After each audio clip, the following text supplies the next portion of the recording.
아주 어두컴컴한 하늘, 바람도 거세고요. 토요일 오후인데 새벽인 것 같은 그런 이상한 날씨의 토요일 오후입니다. 정말 오랜만인데요. 그동안 육지도 다녀오고 또 강아지 수술도 시키고 이래저래 많이 바빴던 시간을 보냈어요. 또 휴대폰에 메모리가 없어서 촬영은 했는데 마무리를 하지 못한 적도 있었고요. 그래서 시간이 이렇게 훌쩍 지나버렸습니다. 이제 곧 있으면 12월이에요. 오늘은 바바라 버거의 하마터면 행복을 모르고 죽을 뻔했다라는 책입니다.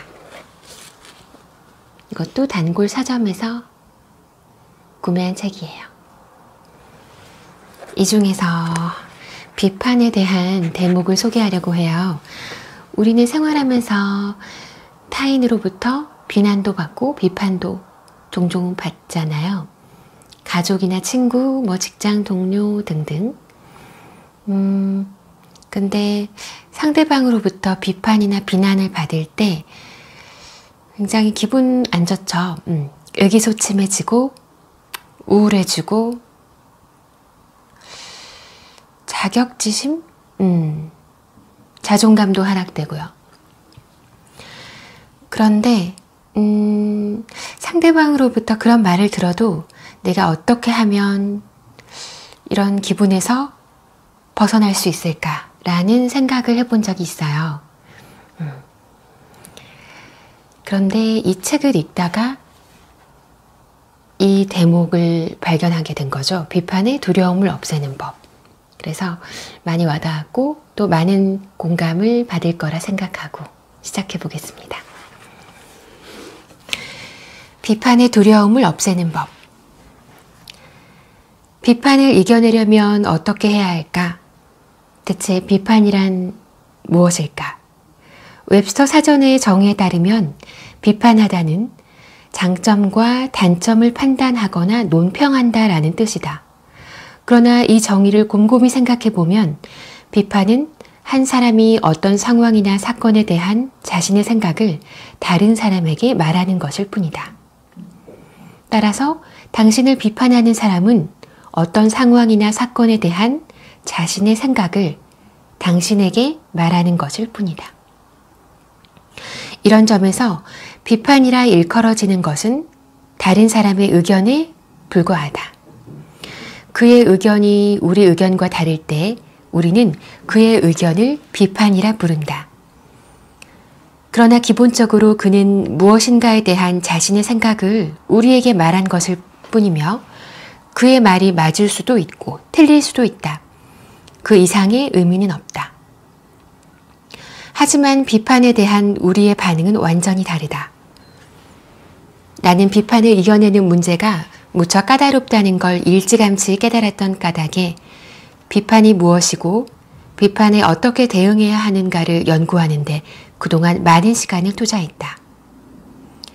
내가 찾아낸 결론에 따르면 누군가 우리를 비판할 때 우리는 대략 3가지 방법으로 대응한다. 누군가 당신에게 너는 코끼리야 라고 말했다고 해보자. 그럼 당신은 이 말에 다음 3가지 중 하나로 대응한다. 1번, 그래 맞아 라고 인정한다. 당신은 자신을 다시 살펴보고 너는 코끼리다 라는 말이 맞을 수도 있다고 생각한다. 따라서 그 말에 당신도 그런대로 동의하기 때문에 크게 놀라지 않는다. 2번, 아니야 그렇지 않아 라고 부인한다. 당신은 자신을 다시 구석구석 살펴보고 결코 코끼리가 아니라고 확신한다. 또한 그 말이 사실이 아니라는 걸 분명히 알기 때문에 그다지 놀라지도 않는다. 당신이 코끼리가 아니라는 건 엄연한 사실이다. 설령 다른 사람이 당신을 코끼리라고 생각하려 한다면 그것은 전적으로 그의 문제다. 3번, 방어적인 태도를 취하며 당황한다. 이런 반응은 일종의 경종이다. 달리 말하면 당신이 그 문제에 대해 명확히 모른다는 뜻이다. 예컨대 당신이 자신을 자세히 뜯어본 적이 없기 때문에 당신이 코끼리인지 아닌지 당신 자신도 확신하지 못한다는 뜻이다. 따라서 누군가 당신에게 코끼리야 라고 말하면 당신은 거북한 기분에 방어적인 태도를 취하고 당황하며 어떻게 나에 대해 그렇게 말할 수 있지? 내 자존심에 상처를 줬어. 날 사랑하지 않고 날 이해하지 못한다는 증거야. 몰인정한 짓이야. 라는 식으로 반응한다. 비판에 이런 식으로 반응하는 사람은 자신에게 무엇이 진실인지 정확히 모르고 있다는 뜻이다. 따라서 당신이 이렇게 반응한다면 당신의 삶에서 이 부분을 정확히 조사해 볼 필요가 있다. 당신 자신을 다시 더 자세히 살펴보고 당신이 정말 코끼리가 아닌지 확인해 봐야 한다는 뜻이다. 조사가 끝나면 그 말이 사실인지 아닌지 알 수 있을 것이기 때문에 방어적인 태도도 자연스레 사라질 것이다. 따라서 그 후에 누군가 당신에게 코끼리라고 말하면 당신은 자신이 코끼리인지 아닌지 이미 알고 있기 때문에 별로 당황하지 않을 것이다. 여기에는 어떤 의문점도 없다.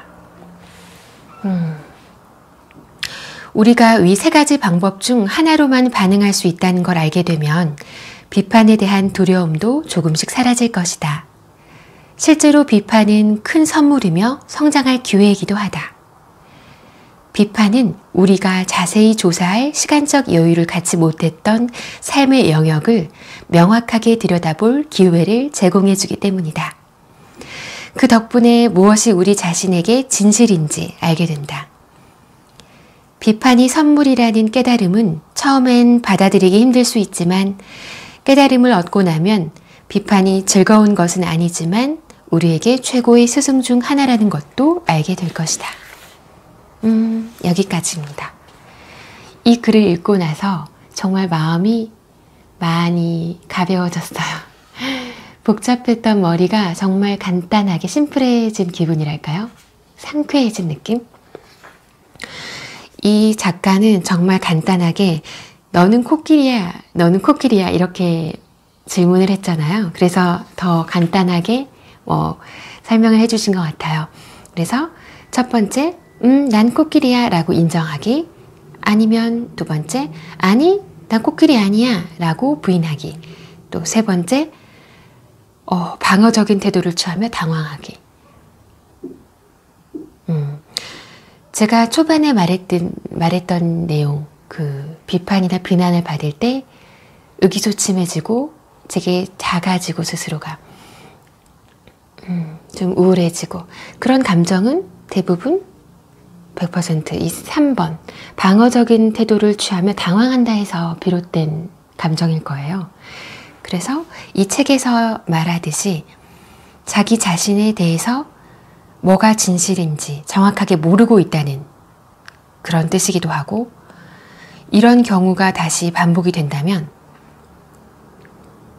스스로를 좀 더 자세하게 들여다보는 습관을 가질 필요가 있겠죠. 네. 그러면 똑같은 내용으로 비판을 받았을 때 우리는 또다시 3번 방어적인 태도를 취하며 당황할 일은 없을 겁니다. 1번 그래 맞아, 아니면 2번 아니 그렇지 않아, 이 둘 중에 하나로 종결이 되겠죠. 너무 유익한 내용이었기 때문에 공유를 해봤어요. 바람이 너무 많이 부는 토요일 밤입니다. 정말 공포스러울 정도로 하늘이 무서운데요. 즐거운 주말을 보내시고요. 저는 조금 더 부지런해지고 더 자주 찾아뵙도록 하겠습니다.